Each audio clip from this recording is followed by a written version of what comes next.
Ready to dive into the future medicine, everybody? I'd say. Today, we're tackling extended reality XR and how it's going to completely change the game for new doctors. And maybe even for patients. Now, that's a win-win if I've ever heard one. Yeah. You know, I'm a bit of a tech geek, so this research paper you sent over about XR in medical education really blew my mind. But let's back up for a second.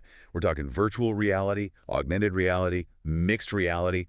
What does it all mean? And how is it actually being used to train the doctors of tomorrow? It's a mouthful, I know. Essentially, picture a line, a spectrum. On one end, you have the completely real world. And way over on the other end, you're totally virtual. I'm picturing it like a digital tightrope walk. This 2019 research paper calls it the, get this, reality-virtuality continuum. Okay, catchy. So talk to me. What's on either end of this continuum? At one end, you have virtual reality. VR. That's your classic headset on. You're suddenly in a different world experience, like you're scrubbing in for surgery, virtually. Totally. And on the other end? On the other end, you've got augmented reality, or AR, where the real world gets a digital upgrade. Imagine, instead of those shaky cafe drawings to explain your surgery, you can show your family a 3D model right there on the table. Okay, now we're talking. No more napkin diagrams. So no more relying on shaky cafe drawings to explain procedures to your friends and family. But we've got VR on one end, AR on the other. What about the in-between? That's where mixed reality comes in. You got it. MR. It's a bit of both worlds. You're interacting with real and virtual objects at the same time. Harder to wrap your head around, I know. Like, imagine you're looking at a real patient, but you can also see virtual anatomical overlays or guidance markers right there in real time. Wow, that's next level stuff. Sounds straight out of Star Trek. Uh-huh. But this research paper we're diving into focuses specifically on how VR, AR, and MR are being studied in the classroom. Yeah. How are these tools changing how doctors learn? Exactly. And get this, the research itself actually follows the same timeline as the tech. VR research really took off in the 90s, right? When computing power was exploding, Moore's law, where computer power doubles every 2 years. Suddenly, these really complex virtual environments were actually possible. So not a coincidence that AR research starts taking off around 2008-ish? Right when everyone's got a smartphone in their pocket, those powerful cameras and sensors suddenly made AR way more accessible. The tech finally caught up with the imagination. So true. But why do you think MR research seems to be a little late to the party? The paper hints at a few reasons. It's still early days for MR research, for sure. For one thing, MR is really complex.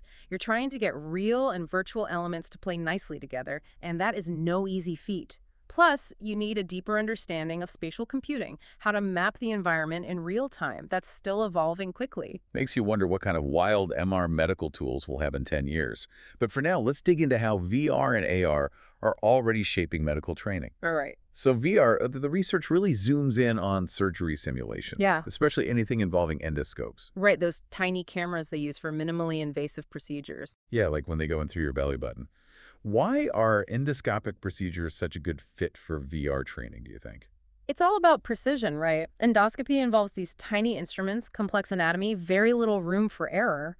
VR lets you practice these delicate procedures without, well, the risk.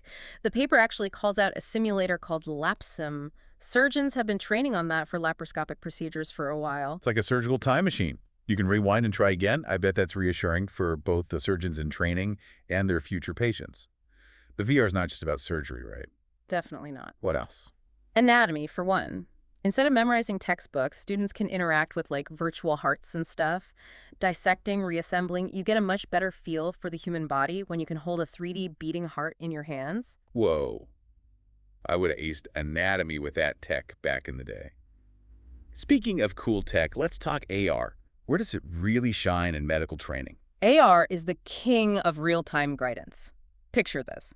You're a medical student and you're about to do your first lumbar puncture. Pretty nerve-wracking, right? I'd be sweating. With AR, you'd wear these glasses that place virtual markers onto a real model, guiding your hand. Like having an expert whispering in your ear, but way less creepy. That's incredible. So for procedures that need a steady hand and split-second decisions, AR could be revolutionary. This isn't just for students, though, is it? Could seasoned doctors use AR to stay sharp or learn new techniques. 100%. AR has huge potential for continuing medical education. It could be a way for doctors to stay updated without having to take time away from their practice, more accessible, more effective for everyone. Love it. So we've got VR for lifelike simulations, AR for real-time guidance. But this paper mentions other uses too, like using XR to cultivate empathy and better communication skills, and I am here for it. Right. It's not all about scalpels and sutures. Being a doctor is about connecting with people. And the human side of medicine is crucial. Let's take a quick break, folks. When we come back, we'll unpack how XR is being used to train doctors for some of the most human and often most difficult aspects of patient care. Don't go anywhere. And we are back. Before the break, we were about to dive into how XR can help doctors with those critical, often emotionally charged moments in patient care. It's one thing to master a surgical technique, but how do you prepare for things like delivering bad news or talking about sensitive topics like vaccines? Such an important part of medical training, and honestly one that's often overlooked. It's not always about what you know, but how you communicate it. Totally. And that's where XR comes in, offering some incredible tools. There was this one study in the research paper where they actually used VR to help doctors in training have more effective conversations about vaccines. Can you tell me a little more about that? Absolutely. So picture this. You're a doctor and you've got a parent who's hesitant about vaccinating their child. Tough conversation, right? Yeah, absolutely. This study used VR to simulate those exact interactions. Doctors in training could practice having these conversations, addressing concerns and communicating the benefits of vaccines, all in a safe environment. It's like a rehearsal space for these crucial conversations, right? Did this study talk about how effective this kind of VR training actually was? It gets even more interesting. They actually followed these doctors into their real practices. Oh, wow. So they weren't just playing pretend in the lab. Not at all. And the results were wild. Doctors who had the VR training actually saw a significant drop in vaccine refusal rates from their patients compared to those who didn't. Wow, that is huge. So this isn't just about fancy tech. It's about actually improving patient outcomes. And that's what it's all about, right? 100%. This study just shows how VR can be used not just for technical skills, but for crucial soft skills that are key for patient care. Bridging that gap between textbook knowledge and, well, real humans with real emotions. Exactly. And I bet you can apply that to all sorts of sensitive topics doctors have to navigate with patients, not just vaccines. For sure. The research paper mentioned other studies using VR to train doctors in, well, end-of-life care, breaking bad news, and addressing cultural beliefs. Those are the kinds of conversations that can really impact a patient's trust in their doctor. So having a safe space to kind of rehearse those moments beforehand could make a world of difference. Exactly. And the beauty of VR is you can really personalize those simulations. Want to practice talking to a skeptical teenager about mental health? Well, VR can create that scenario. Need to brush up on cultural sensitivity when discussing a terminal illness? VR can help with that too. it's like a communication boot camp, but for the human side of medicine. Now, we've been talking a lot about VR, but what about AR? Where does it fit in with this whole empathy and communication training? Great question. So VR is amazing at simulating real-life situations, right? But AR brings its own advantages to the table. Imagine a doctor wearing AR glasses that give them gentle reminders during a patient consultation. Okay, so instead of frantically taking notes or trying to remember everything from med school, they've got this little assistant in their ear guiding them through the conversation. Exactly. It's not about replacing the doctor's expertise, but augmenting it. Like, the AR system could flag potential drug interactions or remind them about patient allergies based on their history. It could even offer suggestions for culturally sensitive ways to communicate based on the patient's background. It's almost like a superpower, giving doctors the tools to be even better listeners and responders with more empathy and accuracy. But this is all amazing in theory. I keep thinking about the real-world application. We've seen how VR training for those vaccine conversations leads to higher vaccination rates down the line, but are there other examples of XR actually improving patient care? That's the million-dollar question, isn't it? And honestly, we need a lot more research in this area. Right. But there are glimmers of hope. This research paper mentioned a study where surgeons who train on a VR simulator for laparoscopic surgery, they actually had shorter surgery times and fewer complications compared to those who only had traditional training. See, now that's what I'm talking about. Shorter surgeries, fewer complications.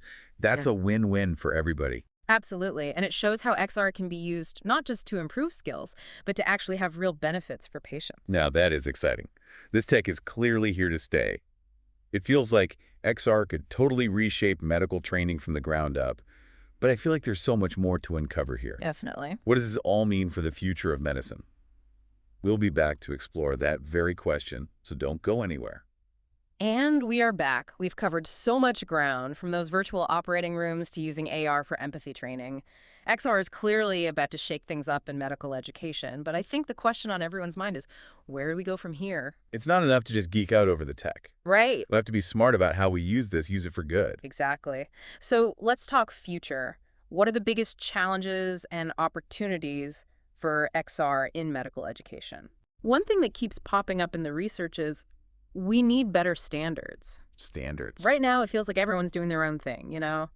Makes it tough to compare results from different studies to figure out what really works. It's like we're trying to solve a medical mystery, but without a common language, right? Exactly. We need clearer guidelines for everything, building a curriculum, how to measure if it's even working, heck, even the tech specs of the XR systems themselves.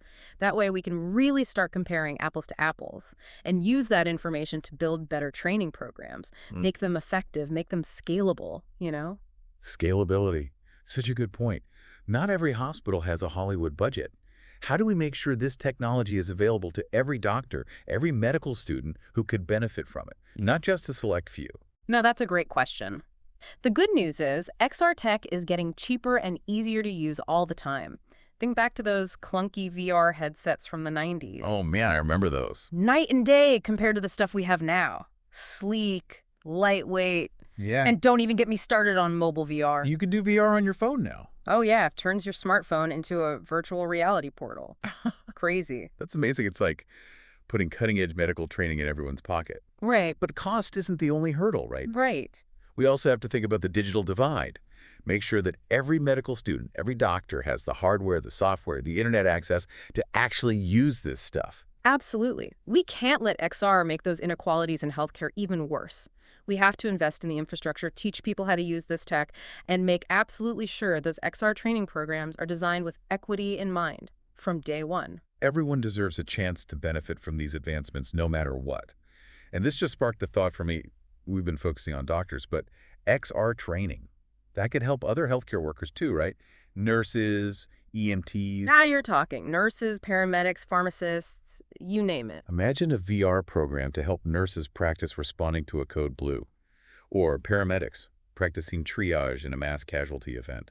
Those are high-stress situations. And XR lets them hone those skills in a safe environment. Right. Brilliant. We could even use it to train entire teams, doctors, nurses, everyone working together in a virtual hospital before they ever step foot in a real one. Now that would be revolutionary, this whole conversation. It's got me thinking bigger picture.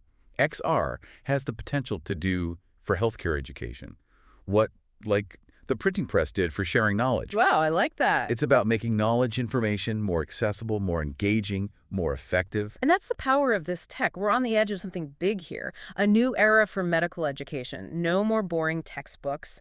No more stuffy lecture halls. We're talking about learning by doing in these incredible virtual worlds that feel real. Now, that's a future I'm excited to be a part of. So last question. For everyone listening, what's the one thing you hope they take away from our XR deep dive? I'd say XR is more than just a fad. It's a powerful tool that has the potential to completely transform how we think about healthcare. But it's up to all of us to make sure we're using it the right way, for the benefit of everyone, aspiring doctors, seasoned physicians, and most importantly, the patients they serve. I love it. Couldn't have said it better myself. As always, a huge thank you to you for sharing your expertise with us today. Fascinating stuff. The pleasure's all mine. Always a great conversation. And to our listeners, thank you for joining us on this journey into the future of medicine. We'll catch you next time, same place, for another deep dive into the ideas shaping our world. Until then, stay curious out there.